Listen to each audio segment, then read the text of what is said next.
I'm going to do is just kind of warm this up. Could get a thermometer and measure it, but I'm just kind of going by experience what needs to happen here. This is where this gets a little weird, because I think most people, when they see me do this or getting ready to do it, they think I'm going to take this tool and stretch it over the mirror.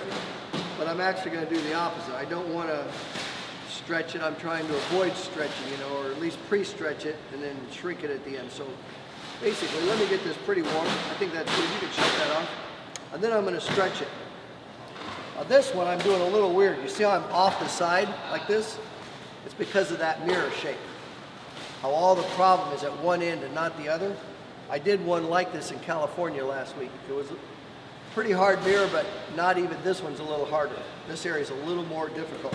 But what I'm doing is I'm stretching it so that I have this really stretched area to put over the hard part of the mirror.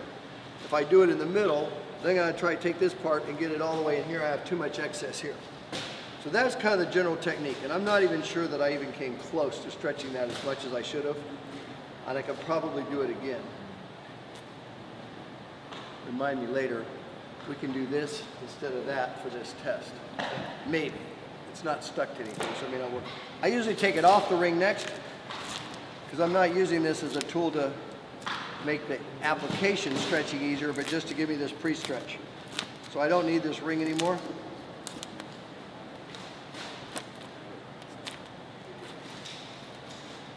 I do need to be a little careful, obviously, because especially when you're trying to make a video, something always goes wrong.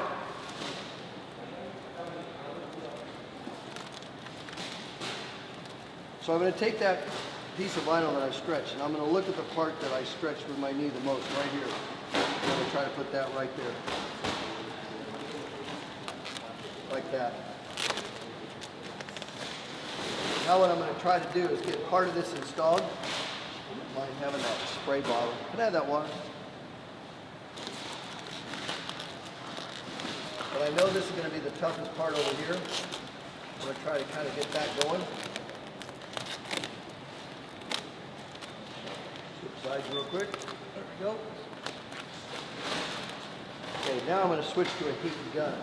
A lot of times when I'm doing stuff with a heat gun, usually I have it all the way up. This one goes to about 1,000 or 1,100 degrees. When I'm doing this thing, I'm going to do sort of two phases. One is sometimes I want a little tiny bit of heat, so I'll turn this maybe down about halfway, 500-600 degrees.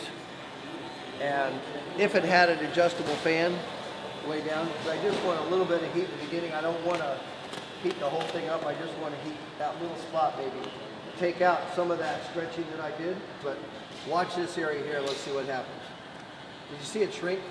Look at that. It's almost like it just installed itself. When you have one like this, take that inside part. When this mirror is where it goes, it's like this. Take this inside part that's just a flat part with all this craziness over here and wrap it. Doesn't matter what color the car is. What color is this on the car? Black. What color is this on the car? Black. So you wrap this with matte black. One piece, flat, easy install. And then you put your knifeless tape on there and you wrap this whatever color you want. And it looks real natural because you got the matte black in here, but now you're not having to make this piece bend around that crazy curvature.